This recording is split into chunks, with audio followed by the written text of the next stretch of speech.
Hello, kia ora, and welcome to the Creative Matters podcast, where we have inspiring conversations with artists from Aotearoa, New Zealand. I'm your host, Mandy Jakic.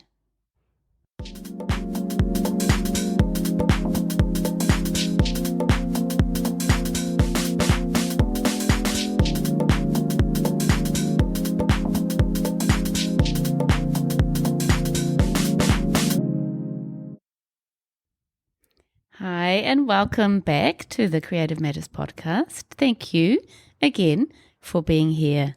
I really appreciate it. I'm speaking with Yvonne Abercrombie. Yvonne is a contemporary artist living in Helensville, just north of Tāmaki Makaurau, Auckland. Applying the figure to an abstract landscape is where Yvonne's practice is situated. Yvonne combines personal narratives and imagination with an exploration and development of the painting process. It was so lovely for me to speak to someone I know quite well, someone I think of as a friend, and discover so much about her work.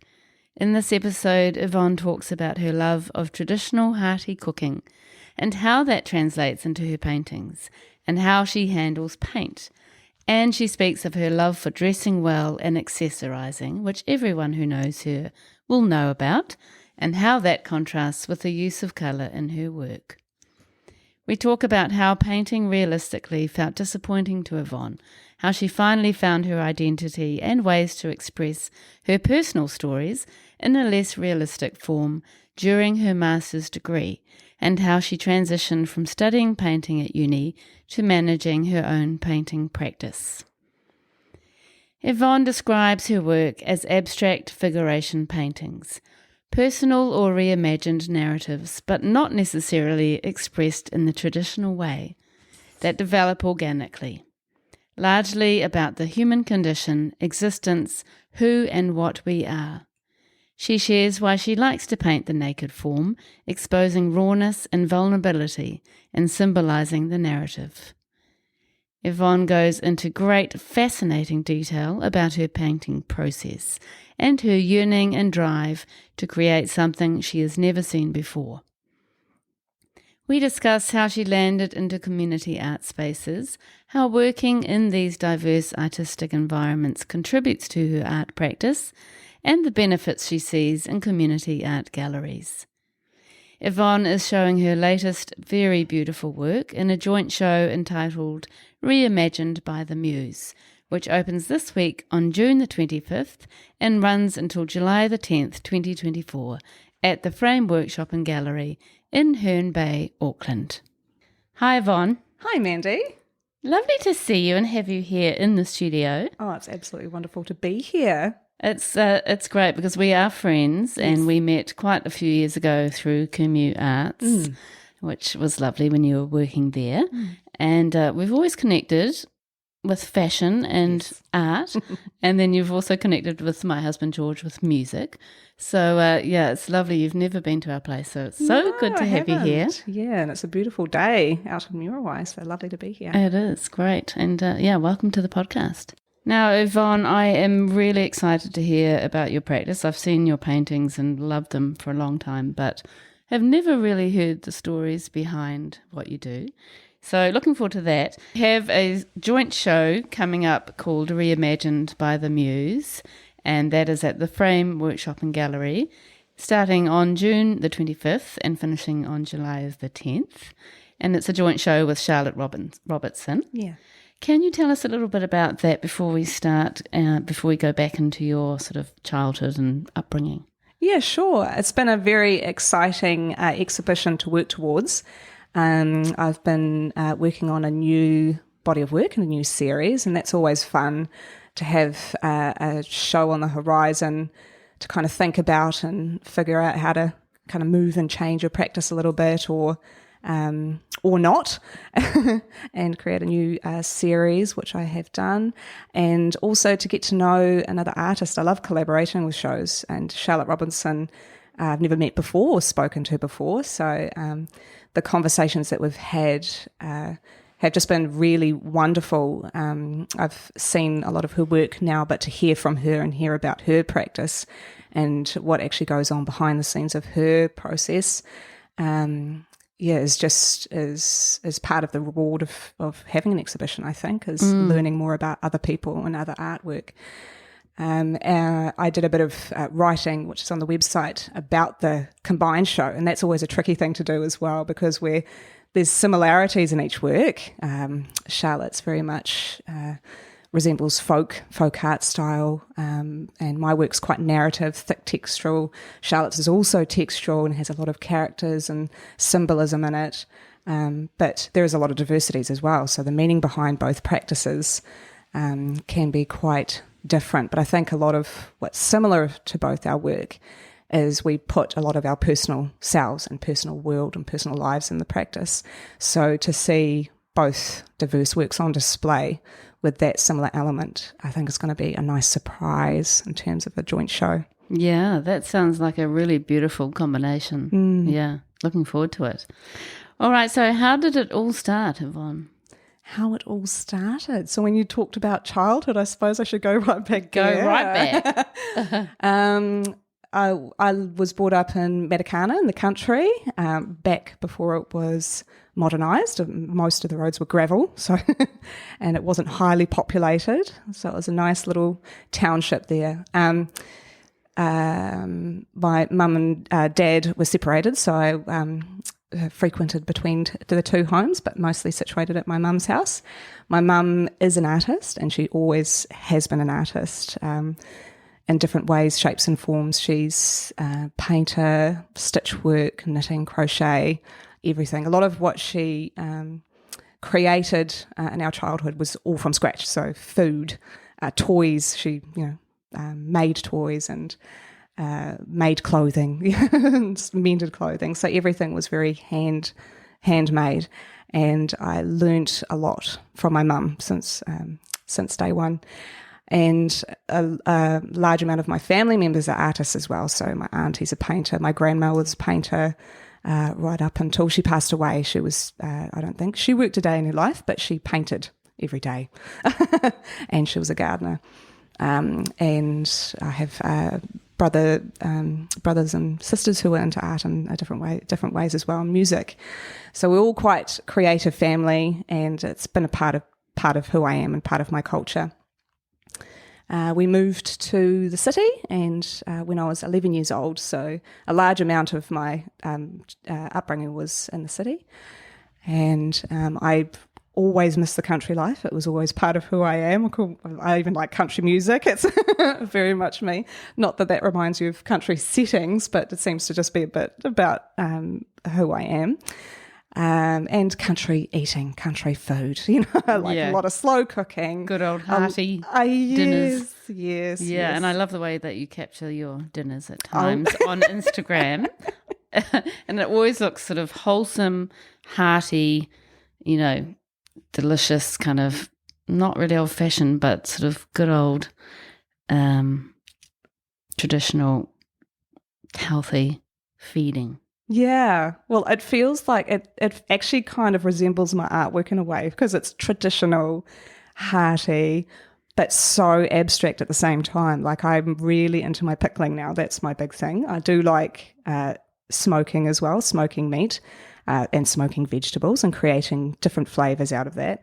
But I always do it outside the box. I'd never go by recipes, or I'll start with a recipe and then I think, I can actually do this my own way, and let's see what kind of flavour combination or excitement happens out of it. Really? So, yeah. That's so interesting. Yeah, in terms of pickling, I always grow my vegetables and I'll pickle whatever comes out of the garden. And I'll start with a particular recipe. So I love pickling beetroot. That was one. But I did what I call moonshine pickled beets, which is kind of putting a whiskey element into the beetroot. Chilies, I do smoked chilies and pickled smoked chilies. So it's always kind of adding other alternative flavours to the food that makes it way more exciting and more about me. And I guess that's a bit similar to my painting practice as well. There's a lot of traditional elements or traditional methods of painting or research models, but at the same time, it has a very obscure and out there kick to it. Yeah, that's really fascinating. I didn't know that about you. That's so good. And that connection between cooking and art, or, food and painting is, I can really see that. It is a real connection if you kind of approach it in a similar way.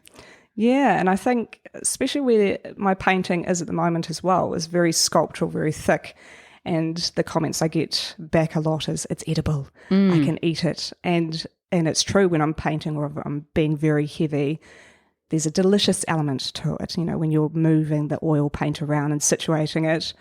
It is delightful and delicious, just the same way if you've created a new flavour in food and the first hit of the palate, that deliciousness and kind of excitement of something different that's entered into your taste buds.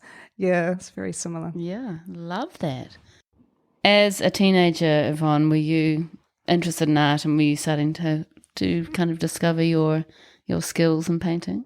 Yes, absolutely. So I was very lucky. Like I said, my mum was an artist, and she's always been encouraging me to be creative and to take on art as a subject, and especially as a lot of my peers in school, their encouragement was to be creative on the side, but it wasn't a serious subject that you take, to go on and pursue. But my mum was almost the opposite. Obviously, she knew how important being creative is in life in general, and for other learning avenues, how important creativity can be to input into that. So she was encouraging me to take painting. I took art history. I took anything I could that was creative. Design was another one, and also acting. I really loved my acting class in school, and I took theatre sports and music, and I obviously took English and maths I didn't quite continue with.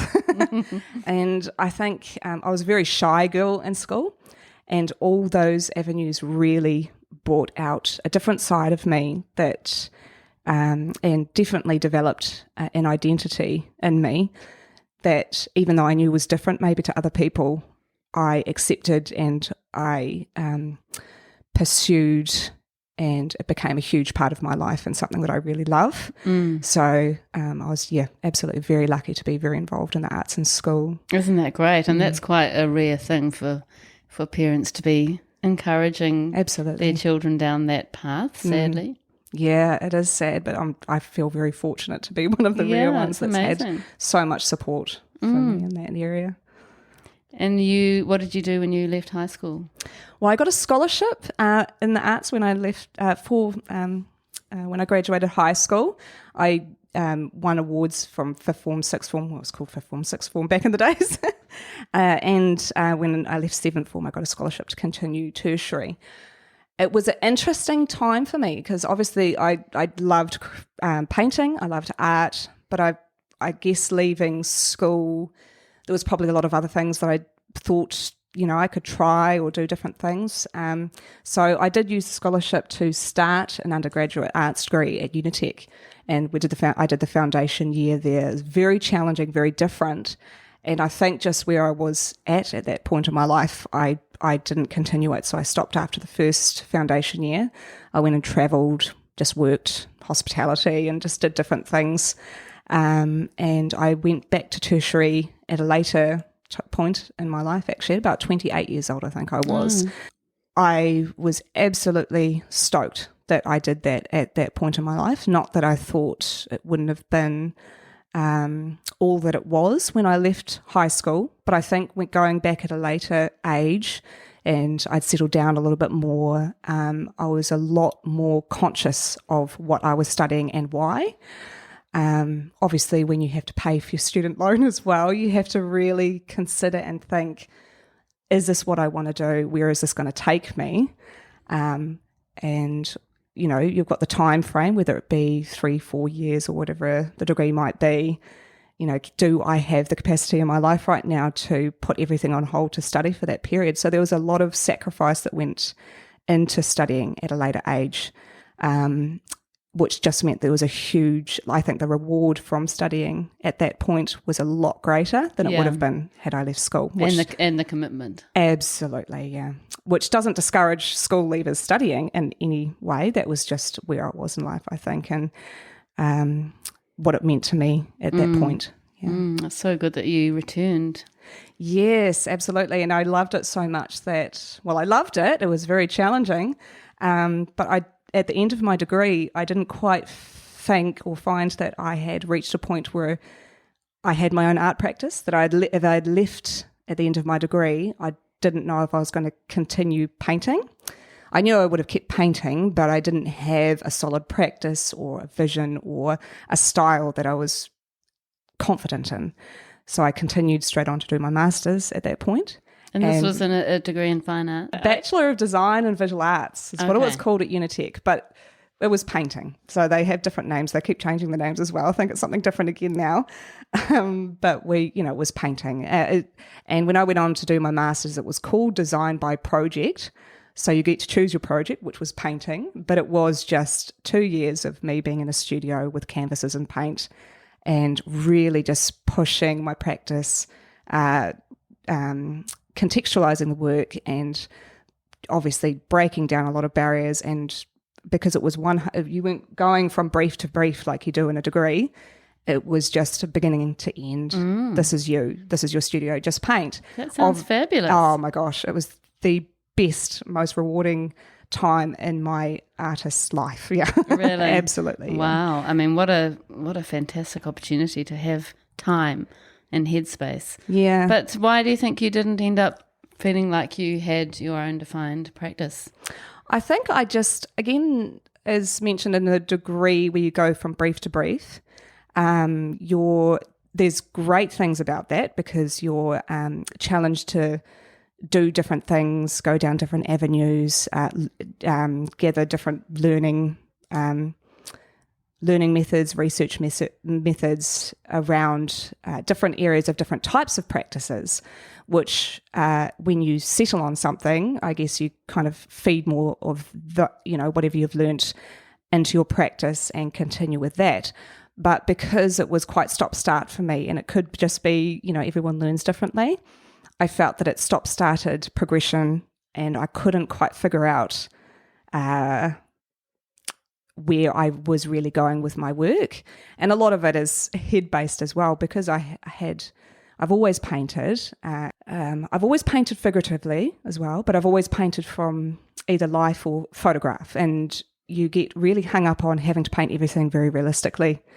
And because that's what I had known for quite some time, breaking down those barriers and study and trying to do, not necessarily paint abstract, but trying to find your individuality and your style and your process was a very hard thing to do when you've got lots of hang-ups. You can paint realistically, so you've got your peers around you, you want to impress.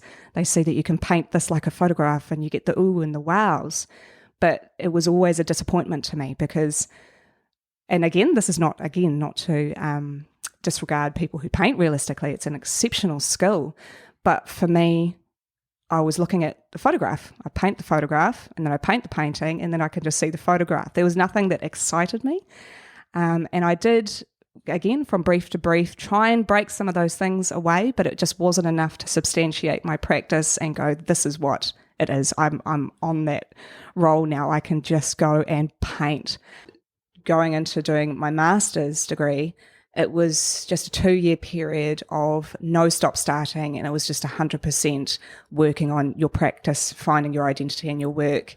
I do know a lot of artists that have gone on to do their master's degree that are already there in their practice, and their development during their master's was quite a different experience to them. For me, it was definitely mostly about finding who I am as an artist, acknowledging that I'm an artist, a practicing artist, finding a style and pursuing that, and really coming to a point where what I knew to be at the end of my master's degree, this is who I am. I know that when I leave here, I'm not going to put a paintbrush down. I'm going to keep painting. And it was the most rewarding experience for me. I obviously had some great supervision along the way. My supervisor, Richard Fahey, who was my teacher during my undergraduate and my master's, my main supervisor during my master's degree, was exceptionally informative, highly intelligent, very articulate, but very and very practical as well. But he, a lot of time, just let me to it and let me paint. And the door was shut, and I just produced and produced and produced work until I could really get to a point where it was my practice. So it was your masters that helped you to get to that point. Absolutely. Yeah. So you didn't feel like you were there until that final master's year. Yeah, exactly. Yeah. Exiting the degree, I wouldn't have known what paint brush to pick up and what I was going to be painting. Right. Well, that's really interesting. Yeah, you needed more time. Yes, it was a time thing. Yes. At the end of your masters, what were you making? Well, it's very funny because it's a lot different to what it is now as well. But I think that's just a matter of, years down the track, you're still painting and you're still producing. And as long as you can keep producing, your practice will develop and change or mold and move in different ways. And that's definitely what's happened with mine. During my master's, I painted the pivotal point for me was almost a very embarrassing point, which is hilarious. And again, it was encouraged by my supervisor because I was painting a lot of figures still, people, and trying to conjure up narrative. So when I do my little social media posts, I always hashtag that it's narrative art because for me, it has always been story driven. But again, putting figures in a composition on canvas, it is so tricky to not make it resemble something that's already been. There's a huge context and history around narrative art. So the pivotal point was my supervisor just said, just do self-portraits. I'll use your photograph, just paint yourself, paint your face, do self-portraits, churn them out. I want you to do 10 a day. And I think I ended up doing 10 to 20 a day. Really? Because you put a time frame on it. I'm only allowed to do 3 minutes for this one. And it was fantastic. It was highly liberating. No one was coming into my studio, so I decided to be really grunty with it and purposefully choose color, choose texture, choose brush strokes, choose composition that would make them very much based on my mood that day. So, we all have days where we're just pissed off at something or everything. And I remember one specific day that I felt like that, and there was just a lot of red and yellow clashing, and I was never trying to paint a perfect face or make it look like me. I started just churning out these simple portraits, clashing it with color, with texture, with anything that would just it would be more emotive. It would be more about something internal and less about representational. This has to look like this.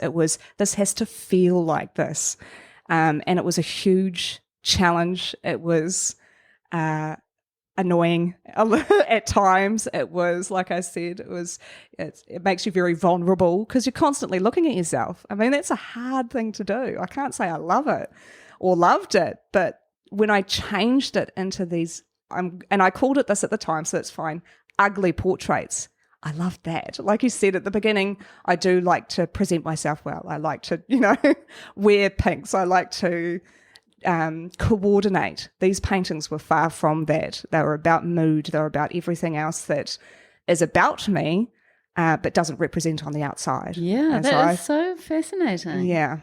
And what an incredible project to be given by your, supervisor. Yes. It's like he really just saw what you needed. Yes. And then you sort of that took away from that kind of literal outside feeling and became more emotive, as you said. Yes, absolutely. Which is an amazing way to do it, and to make it about yourself makes it easier to, bring that emotional side to it. Yes, yeah, absolutely. Yeah, that's really, really interesting. So from there, what painting the self-portraits really did was break away the use of photograph and the use of representational means of painting, and it became more about my interior world and emotion behind the work. And so even though that was an exercise to a degree, although it lasted long, it broke away a lot of those hang-ups that I had, and it enabled me to say goodbye to the photograph and say goodbye to trying to make something look the way, you see it in real life. And I started conjuring up my own narratives and figures, and I did it out of my head. So all the figures that I started to produce were invented in my head. I didn't use any references. I would just sketch on the canvas and then paint it in, and it was exceptionally liberating, and it's still what I do today. And I can never go back from that now, because I could create figures that actually didn't exist in the real world. Positions, poses, colours, textures, everything became a lot more about my personal story when I was trying to put into the work and into the canvas, and far removed from this has to look like this, or if you're going to put figures in a position, you need to use the traditional way of how to draw a figure. Because I think a lot of painters will probably say the same thing. You really have to trust what you're doing, and if I'm trying to draw something the way it should be, that's not trusting my own instincts and my own self of what I know it could be. Isn't it amazing that you got to that point, and I guess you just felt really comfortable with that, where you were at with your practice. You just felt at home. That was that you'd found your place, your thing. Yeah. Which is amazing. So when you left uni, what did you actually do? Were you ready to commit to a full-time art practice, or what were you up to? It was quite funny, actually, because I dabbled with it, and I think it would have lasted it was very short-lived, a couple of weeks. Really? But it was more, I think it's that intermission stage. You do know you've got to go into the workforce, but you've been studying, you haven't, you've been full-time investing into study. I'd say painting practice, but you're telling yourself it's study. So you're validating, I'm here from 10 in the morning to 12 at night, and it's okay, because this is, this is my personal practice and my personal world. But when you transition that into full-time artist and that's what you are wanting to be now, the dollar sign comes up. So it's like, oh yes, I'm doing that, but then I have to put that out in the world, sell it to make an income, because we can't avoid the fact that we all have to live and pay for the meats that we want to smoke and eat at the end of the day. Yeah, and pickle. Yeah, and our pickling jars are the most expensive part of pickling. But, we do have to live. But it was more, when I say I entertained it, I just had that little gap or period of, I'm not studying anymore. I'm not, I don't have workshops that I'm presenting to these amazing lecturers and getting a grade in return. I am just continuing to paint. I'm just painting for absolutely nothing. But again, it was short-lived because, yes, I needed to get back into the world. And earning money, and also figuring out how to position what this is that I've learned in real life, in the world. And I remember when I started my undergraduate degree, the only thing I thought you could do in terms of an art career was teaching, high school teaching, or tertiary teaching, if you're very lucky to kind of go up a little bit. And I did a bit of tutor assisting when I left my master's degree. I wanted to entertain the idea that I could teach at a tertiary level, but that is a very difficult position to get into. And then I moved from city out to Helensville, which also made it very difficult to find positions of work out here in the field. And I ended up working in a little community arts centre, Commu Arts, which was nice and close to home. I was working there part-time, but it trajected me into the art industry in a different way that I probably didn't even think of when I was studying. Again, I thought of teaching and, told you could work on movie sets and do painting and other exciting avenues. But I landed into a little community space, and it was the best thing that happened to me, I think, as in terms of working in the industry. And I was able to continue my practice on the side. Yeah.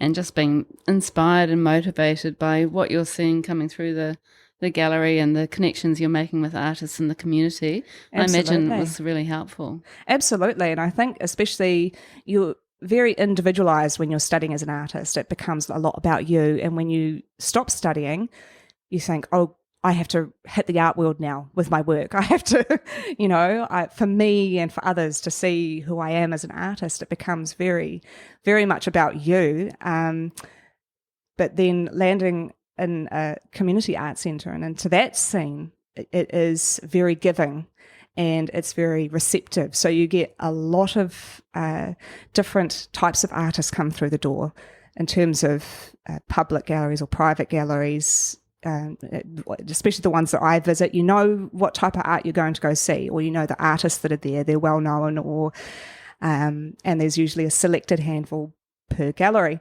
Whereas the community art centres, you get hundreds come through the door. You have a membership base, so there's lots of little artists around the community, some community artists, some have maybe studied 30 or 40 years ago but just never made it into the art world, but they've just continued to create, and their outlet and avenue of being able to show their art to the world is in a community environment because anyone can exhibit there. It's welcoming of all.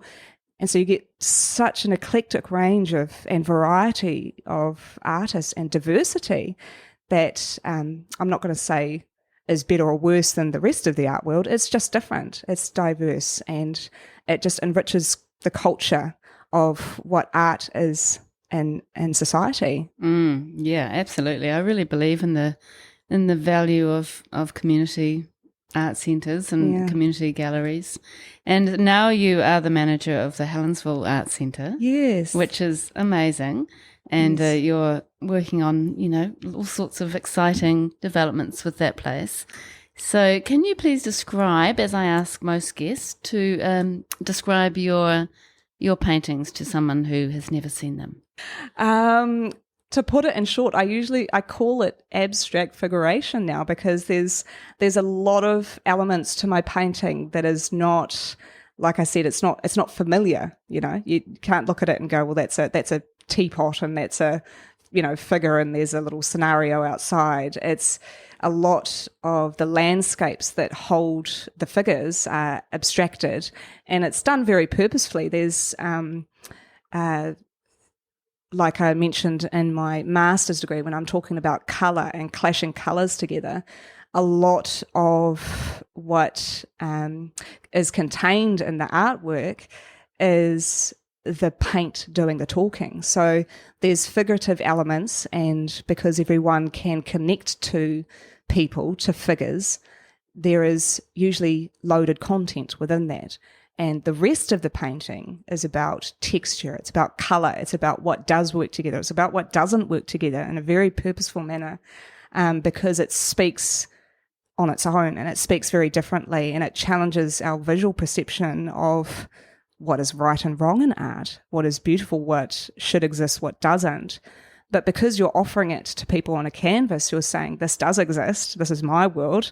And it, I think it just helps encourage people to read a lot more about you in a visual form, in a visual format. So I would tell people that are looking at my art that have never seen it for the first time, that there are stories behind what's in the painting. There is a narrative going on, but it's not necessarily the traditional way of conjuring up a narrative. And you think of the Renaissance paintings, or they're playing out these big battle scenes and war scenes, or religious stories, and things that are stories that have lasted for years, but they're doing it in one scene on one big canvas. And so it's this big coming together of figures, and you're looking at this whole mishmash of a scene but it's telling you that there's this, but it's the way it's presented is a little bit mad, because it's like a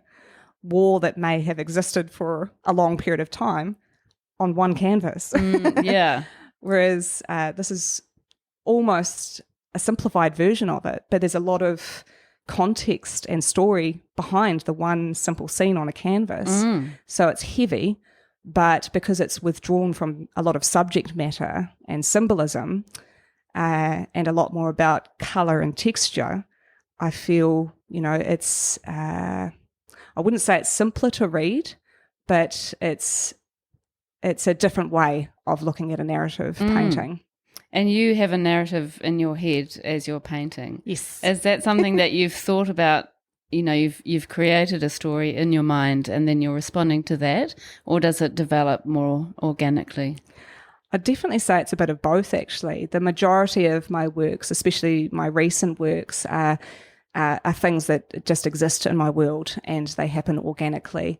But there is a lot of inventiveness about it in terms of definitely the title of the exhibition, Reimagined by the Muse. The word reimagining to me is your painting, and this is what I love about the painting world, it becomes your little world. It's your environment. And if something that you're not enjoying in life, you can change it in your painting. So my works definitely exist in my world of things that are going on, stories, narratives, but I reimagine them. And it could be that I'm changing the scene completely to be a part of a world that I'd rather be a part of than what the world that I'm living in at the moment, which is probably why I enjoy my work so much and being a practicing artist, because there's a lot that we can't change in our worlds. There's a lot of things, tragedies that happen in people's personal lives.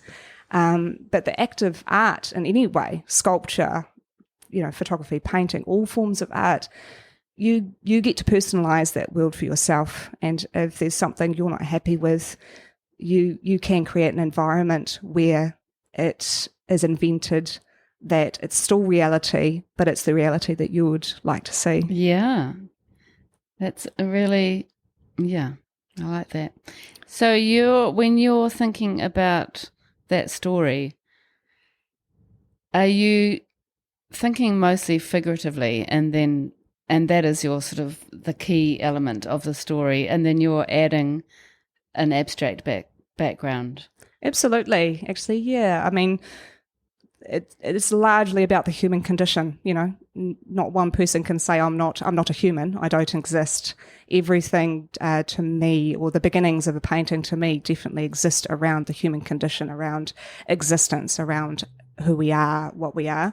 So it always is the figurative first. What I build around the figure is that environment that I talk about. And sometimes there are symbolic references. I've had birds or animals in my painting, and different, again, looking outside your window, the beautiful lush bush. Whether it be highly visual with subject matter, or it's just I use the colour of that lusciousness, it's always drawn into the work because, and again, it could be reminiscent of my country living as a child. We were always out in the bush. Yeah. Sometimes we had clothes on, sometimes we didn't. We just ran out into the bush and played as kids, And it's that natural way of living. It's about, nature is so voluptuous. I mean, there's just so much beauty in it, and whether flowers are living or dying, or things are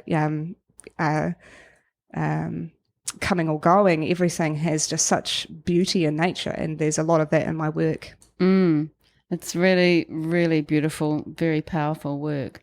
And speaking of running around naked in the bush. Oh no, I was wondering if that was going to bite me.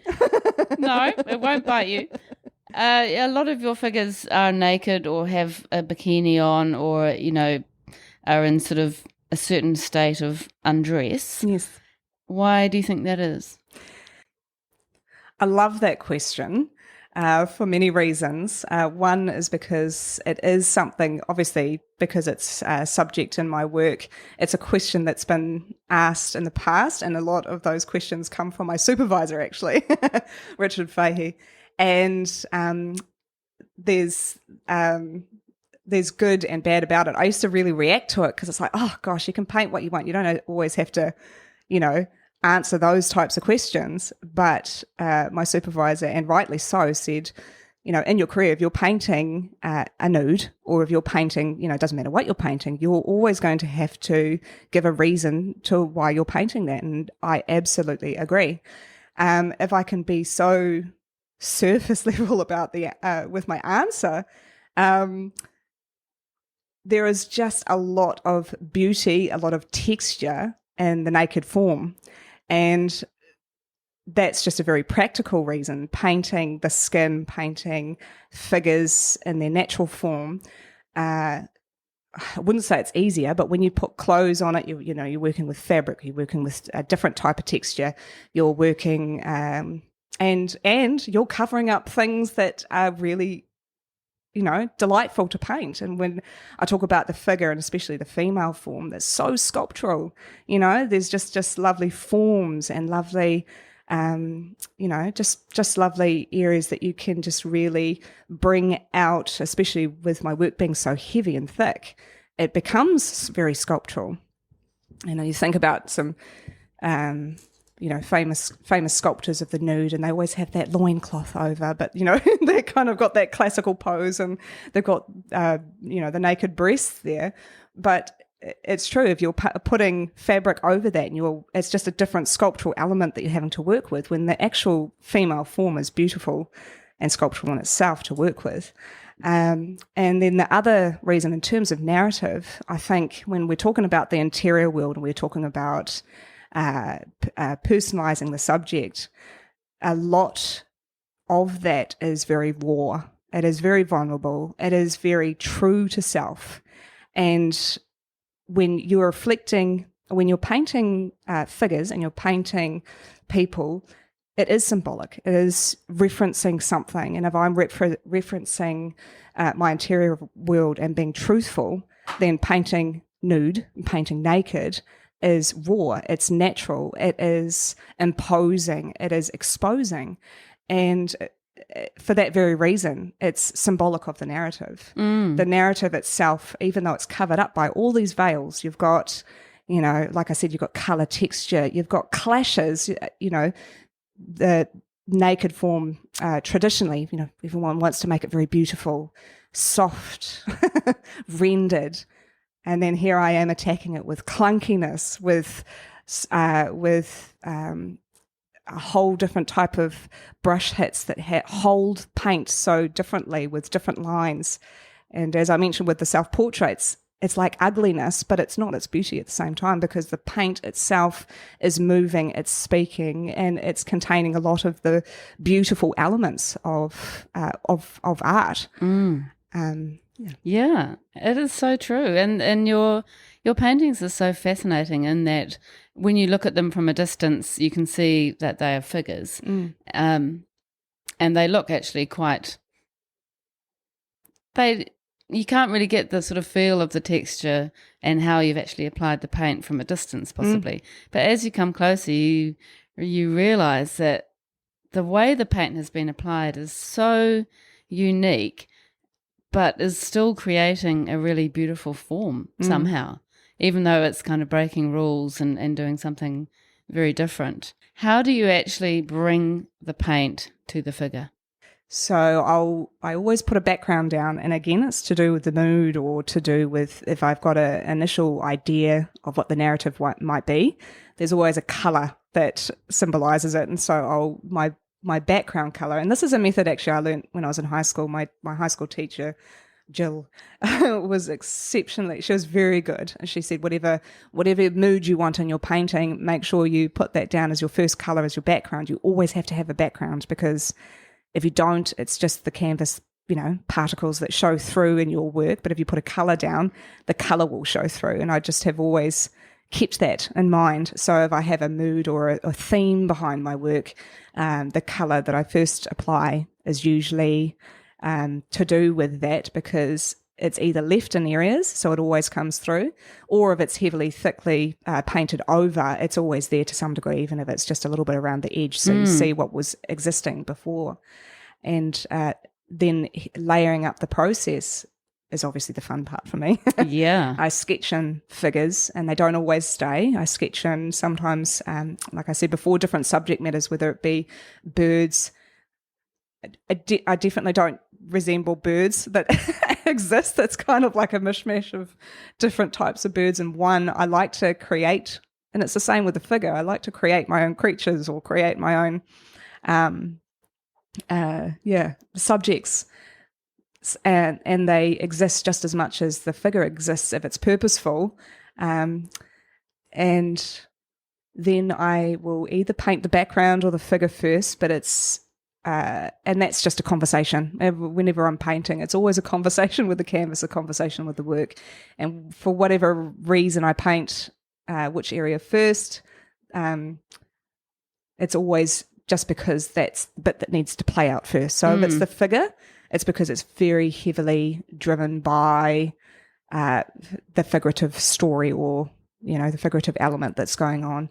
And I'll usually, again, I apply the paint heavily and thick, and then I apply lines, but it never, painting for me always moves. So the oil element, because it's so, it's got so much viscosity to it, you can move it around and it still holds its form. And that's what creates a lot of different lines in the work. And when I like to paint, when I do my posts, I like to post those close-up shots of the face, because there's so many lines. We've already got the lines in a face with the eyes and the nose and the mouth, and then there's just all these other lines that exist in there just because the paint has moved around and I've shifted the figure, and those areas of paint have just merged together. And then I stop whenever I see that glorious moment of, I've never seen that before, I love it, I cannot go any further, or Yes, yeah, I can imagine it would be an incredible process. And they are often, you use black in there somehow, or a dark color, which kind of contrasts a bit with the backgrounds often. They are not really outlined, but they're just, there is that sort of definition with a darker color. Yeah, I never use black. And actually that was another tool from high school as well, is that you never use black. You always mix out of your primary colors to get the darkest color, and get your black from that, because it'll hold color, because black is obviously doesn't hold color. But if you make the darkest color you can possibly make out of your primaries, there's all this richness involved. So I've always mixed my colors from primary colors, and then sometimes add some other different primary colors to it. I learn a lot from Studio Art Supplies. I love going there. Yeah, they're brilliant. They're just a wealth of knowledge. So I always go there and pick up a new red or a new something else that will just do something different and challenge a tone. I've got this beautiful new blue, can't remember the name of it, from there at the moment, which makes the most richest blacks. So it's not a black, but it's just the blue hit to it. It makes it so deep. Beautiful. And I usually put a very thick and strong linear line to a lot of the figures, but then I paint over that, or I merge like I said, the sculptural color and paint over the line, and I either bring the line back in or I leave it. So yeah, it's that conversation of whether it needs to stay there or whether it needs to go. And a lot of your figures have sort of fleshy tones, but then also lots of other colors coming through. How do you organize your color for your figures? Yeah, so my answer to that is it's the same approach as I would choose any other colour for any other subject on the canvas, whether it be a flower. And as you know, one of my favourite colours are pink. Yes. And I don't shy away from it, nor do I hide from it. But I've got lots of different types of reds that create different pinks that will set things off differently. And it's the same with the skin tones or flesh tones. I have lots of different colours that I'll choose for a skin tone, but it's all about reactions. Whatever colour I paint the figure has to react with the colour beside it. Whatever colour I paint the flower or a bird is purposeful and has to react with whatever else that I'm putting around it. So I'm not choosing colour to make a person a type of person or a different way. It's all just decision making to make the canvas, to make the painting as a whole on the canvas speak the way I need it to speak to each other. So beautiful. And can we talk a little bit about, the expressions on the faces and the body language? I love that you have, sometimes say a woman reclining on not necessarily anything or a flower or something like that. And I feel like the body language is important, and also the placement of where you actually put the figures within your composition. What can you tell us about facial expression and body language?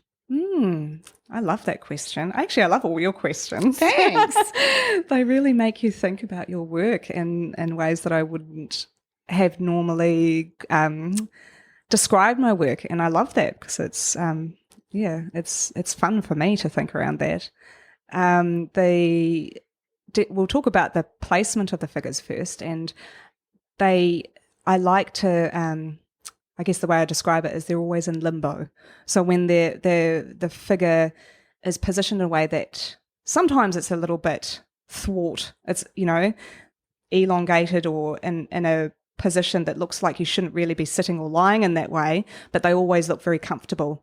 And that's that clashing thing as well that I mentioned before.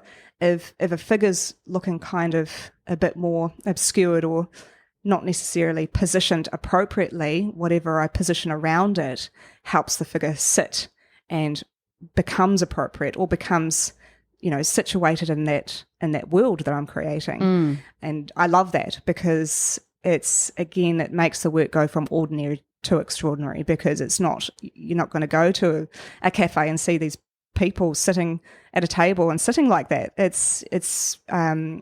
again speaks to the world that I am creating. And when I talk about it being in limbo, the narratives of the work and everything else in the work that speaks to the work really needs to be upheld. So if I am creating a chair for the figure to sit on, I feel it takes away a little bit of what that image needs to speak, because you're just putting another subject in there. It needs to kind of float. It needs to entertain the viewer and just be very raw about it, what it is speaking. So that's very purposeful. The expressions on the face, that is, you said a perfect word before, which is organic. They are very organic. I would love in my head, and I do it all the time, I want this expression, and I go and paint the expression. It's never what I want. I love that, because I think one of the most exciting things about painting is that you get to see something you've never seen before, or you come to a work and you have this idea in your head and it completely transforms and changes purely because of the aesthetic of paint, purely because of the nature of something you can't control, or you're trying to control, but you can't control it. And I let the paint take control a lot of the times, and if it makes the expression do something that I wouldn't have thought in the first place, I think that's a better result than trying to get what I wanted in the first place. Yeah. And how does it add to your story, do you think? I think it adds to the story, again, as I mentioned before, the title of the work, of the exhibition, Reimagining, and there's also a contemporary artist, English artist, American artist, I think, Ian Andrews. He says the same thing about his practice. He is an art psychotherapist. Very interesting. He works with abused teenagers, and that's his full-time job. And he has a family, but he has his practice. He'll go home at, he says, 8 o'clock to 12 o'clock at night. That's his painting time. And he paints these massive works. They're beautiful, gorgeous brush strokes, very abstract, very, the paint moves. He uses subjects of folk tale or Renaissance paintings, but then he transforms it and transfigures it. And Ian speaks of his work as well, that it's very relatable to his daytime job, these stories that he hears all the time. He puts that into his work, but he's using symbolic reference of historical paintings to play out these stories, and then he transforms the whole image itself, that it becomes something completely different. And he says that he's reimagining and reinventing, and that's very much a part of my practice. I even if I have an idea of the facial expression or the narrative, when it changes, when it evolves, when it transfigures and transforms into something completely different, that is what the painting is. It is recreating a story. So if it's going somewhere different, well, the painting is allowing itself to change the story to better it, not to go, oh, that's not what I wanted to paint. It can only better it, because as I mentioned, I keep saying it, but the most exciting thing is you come to a painting with one preconceived idea, and if it moves into something else that you couldn't preconceive, you couldn't envisage, you couldn't imagine, it can only be more of a beautiful thing. Absolutely. And do those beautiful aspects, you say that they kind of change the story that you maybe started with. How does the story change, and is it still connecting to your world, even though it's changing? Yeah, it absolutely does. And I think when we talk about fashion, let's go back to fashion. Yes, let's. And again, when I did acting in school, and I learned so much from that in a creative way. Which was, when you're acting a part, and I did lots of male parts. I did Shakespeare. I did. One time I was playing a Scottish person, so I just watched Scottish movies and trying to pick up the accent for a good month before I had to play that part. And my teacher always said, whatever costume you put on, you don't want to practice in your usual clothes. You have to put the costume on, because you instantly go into that character. You're instantly transformed into the character. It helps you reenact, and interpret the scene and the theme of whatever the show is, a lot better. And I actually do that in my paintings. If there's a different costume that's being put on the work that I didn't necessarily put on in the first place, it goes into a different story, like as you've mentioned, and it does change the initial story. Some of the stories, and again, personal aspects of people's lives can be quite tragic, can be difficult to deal with. So playing out in terms of acting, playing out in terms of, and it's a similar aspect in the figures in my work, they are acting, they are performing, they are changing the narrative potentially to transfigure something that could be tragic into something beautiful. And if there are different costumes that arrive along the way that continue the joyous moment of that transfiguration and elevate the work into that other world where you would rather exist. And that's the beautiful thing about painting. We can't escape our world, but we can create worlds as well. And it's so permissive. Art is so permissive in terms of making these environments that they're always going to be a part of you, but they can also be an extension of who you would like to be or where you would like to be. Yeah. So it's Yeah, I see what you're saying. That's really beautiful. How often do you think these figures are actually you? I love that one too. There's a few different people that have written about my work, and a lot of people have written that they're about me and my husband, or if there's a male figure in there, that they are self-portraits, or there's so many different. And I think it's easy to comment on the work when you're looking at it as the person, these are the figures, they have to be about those people, and they even look like them. As I mentioned before, in my master's, I broke out of using photographs, and I just painted whatever was in my head. But because I live with myself, every day you have to get up and dress yourself, you're looking at yourself in the mirror. I'm very familiar with what I look like. I'm very familiar. And,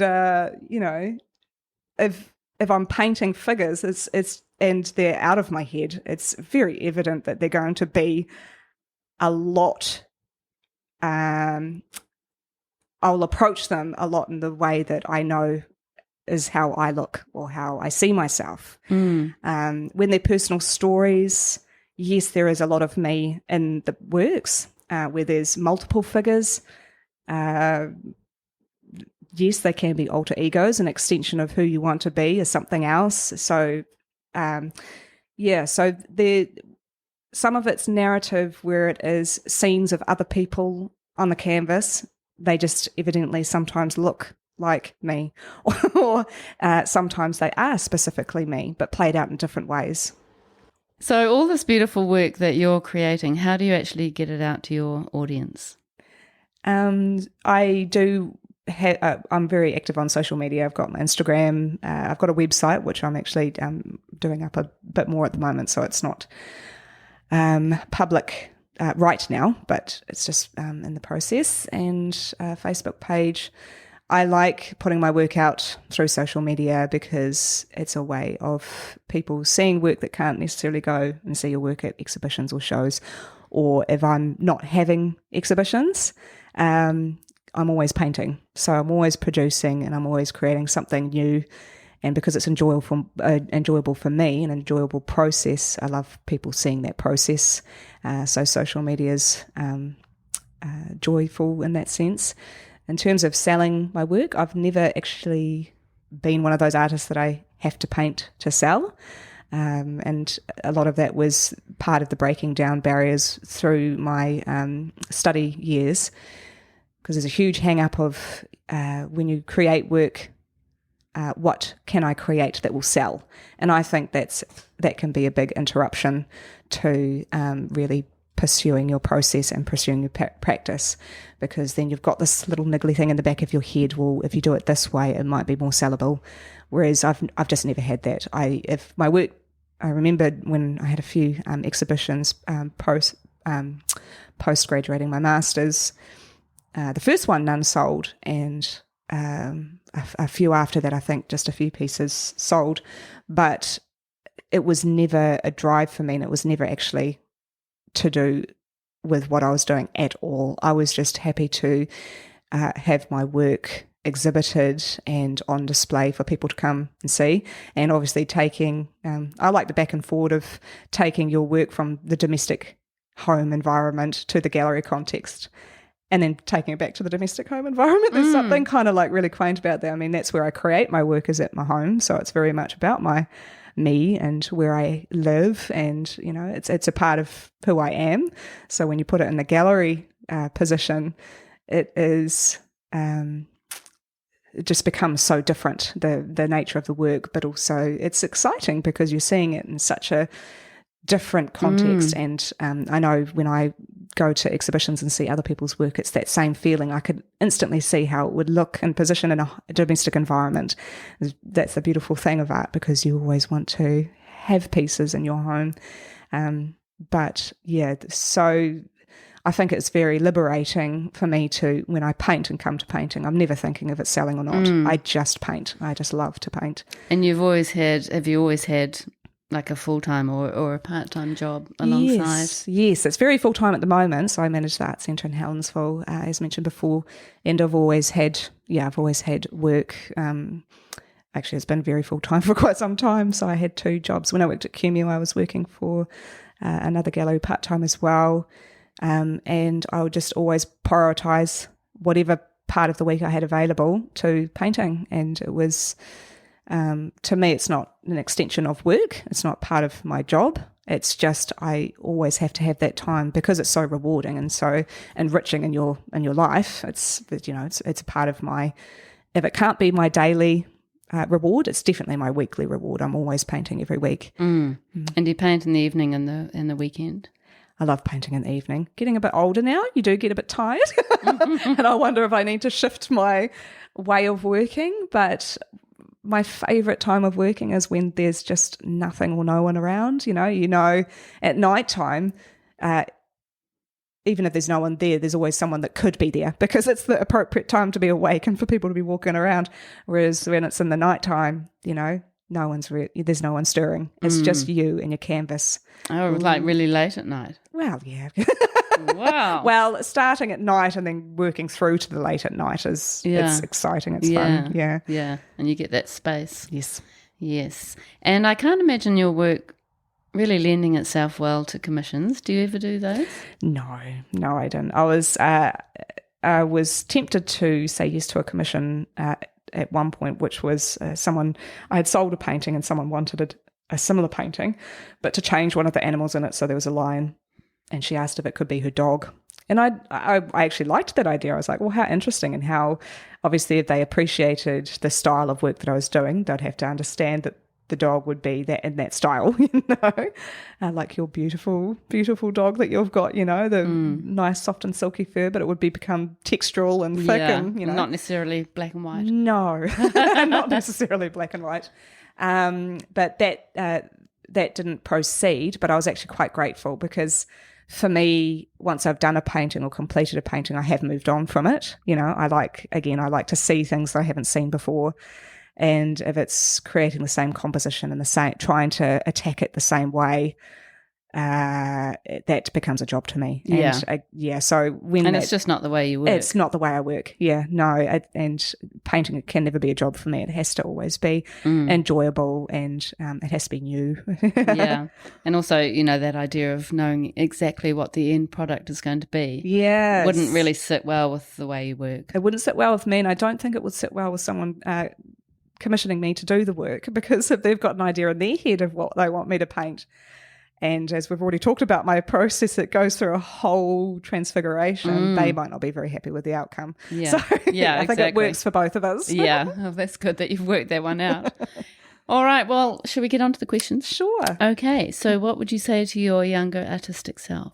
I thought about this one for a while, and I came up with a few ideas, but when I'm thinking about myself as a younger artist, I think that was really where the question hit, because it's not you as a younger person, it's your younger artist, which hasn't been long-lived. So I'm thinking about 10 years ago as a younger artist, and I was getting out there, exhibiting, going to exhibitions. The answer to that would be to acquire more art.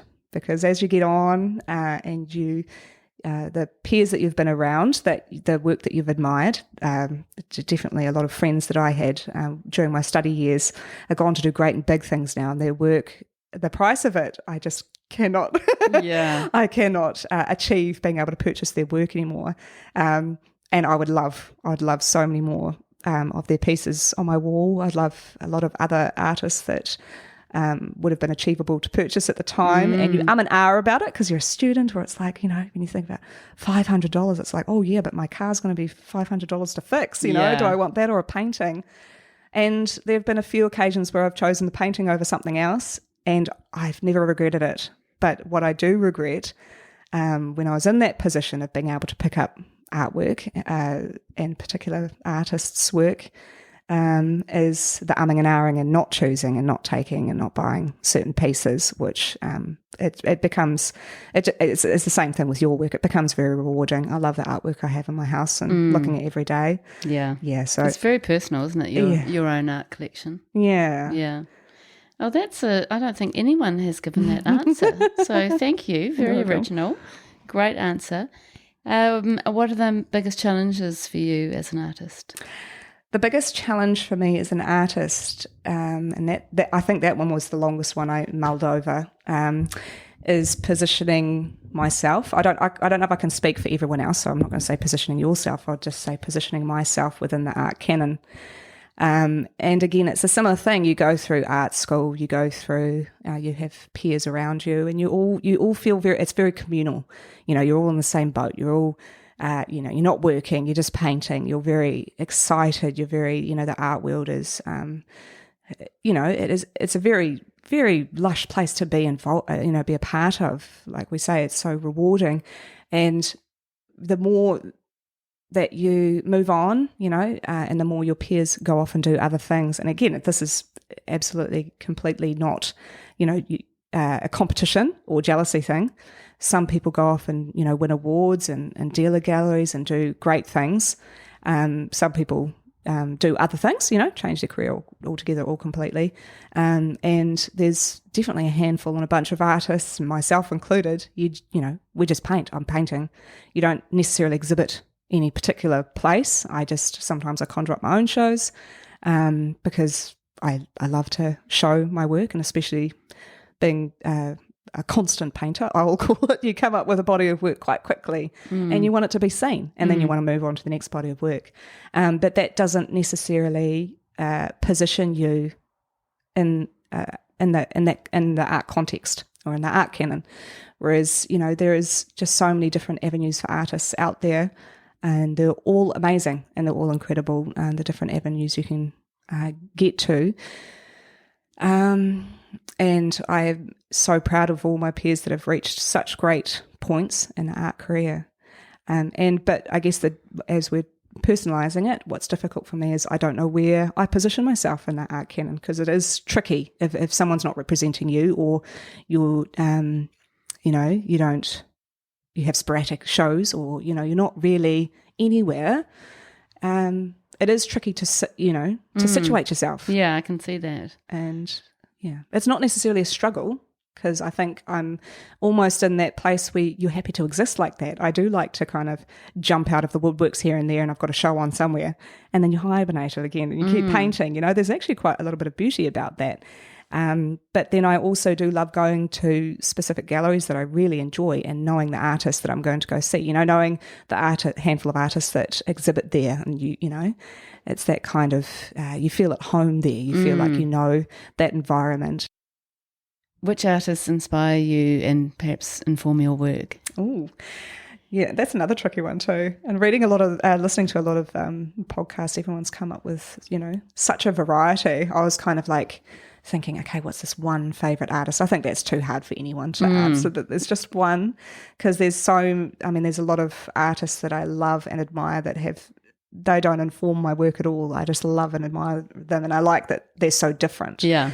And there's obviously traditions in art that are very, you cannot avoid loving that either, because they're just so, rich in historical context.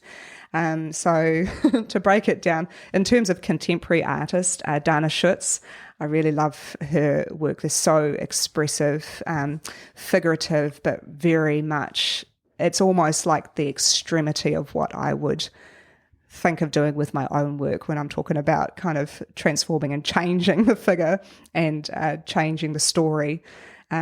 She also has narratives behind her work, but she just takes them to the absolute extreme. The figures are so distorted. The colour is so clashing and extreme. The subjects in it, they're just,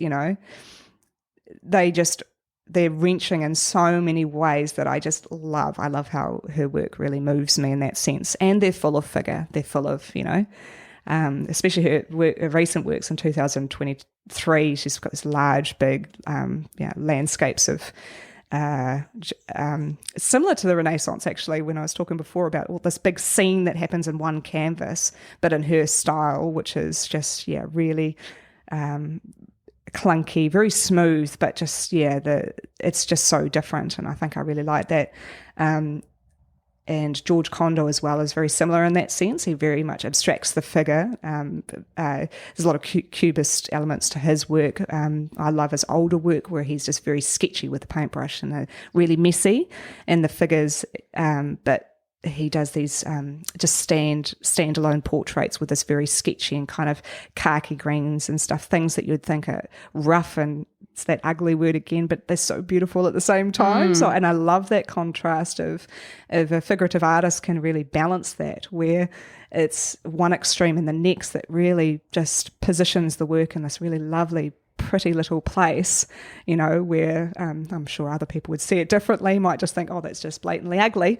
But I think, especially, figurative artists that have really got something going on, they really know how to balance that, whether they work with pretty and hot colours and then contrast that with a position or a pose that's very harsh, so it's kind of, it all balances itself Push and out. pull. Yeah, push and pull. Georgia de Chirico, Absolutely love such a romantic style to his work, especially his horses, and very painterly and very expressive. In terms of historical artists, we've got Gauguin, Marc Chagall, Emma Nold, Milton Avery, Odilon Redon, and Shams Soutine. I love his work as well, which is just the paint moves in terms of the figure moving all over the place. It's, a painting is very still. It's very, but when you look at his work, there's movement everywhere. And I think that's a big influence on my practice in a different way, mine being thick and textural, and the movement comes with oil moving around. Whereas Sham's work is, the purposeful brush, very wobbly brush strokes. New Zealand artists, I love Jeffrey Harris. Barbara Tuck, I'll always aim to see her. She exhibits at Anna Miles Gallery, so every exhibition she has, I'll always go there.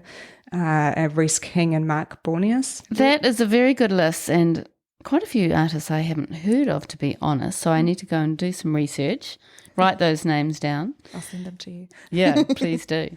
And why do you make the kind of work you make? Most to the point, the main reason there's two main reasons I make the work I make, and the top one is to experience something I've never experienced before, and to see something I've never seen before. So I've kind of touched on that, but I think the drive to wanting to continue painting and to continue painting the works that I'm doing is that I'm constantly seeing something that I've never seen before. And I think that's, in terms of experiencing other people's artwork, that's always what I love to look for.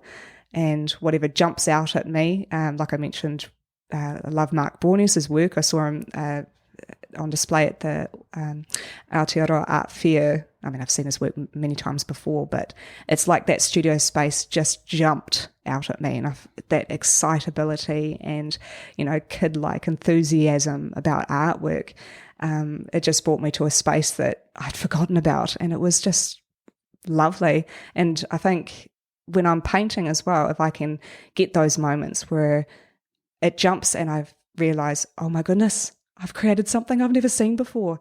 It's just you in your head when you're doing it. You kind of want to broadcast it or something, because it's, you feel like you've had this epiphany that everyone needs to know, but then it's contained within your work, and people may see it, they may not. But if that's what it does to you, if that's what the work does to me, that's what I always aim to get to that place when I'm painting. So even if I don't get there in certain works, I know it's coming. And so it's that little kind of anticipation on the horizon. That, I love that. It's so good. Oh my God. Just makes you want to paint. I know. Yeah, that's why I can't stop. Again, just creating a world that you can go to, I love having my art practice as a space where if I need to escape the world, or if I don't need to escape the world, I've got this pleasurable place that's just all for me. It's all about just what I'm doing, and it's a very important place that I have in my life, which I would never give up, because it's I think everyone needs some sort of a space like that where they can get reprieve from other things, escape to an environment where they can make a home for themselves in that space. Beautiful. Well, Yvonne, as I said to you, I even more so want to own one of your works. And I've always loved it, as I said.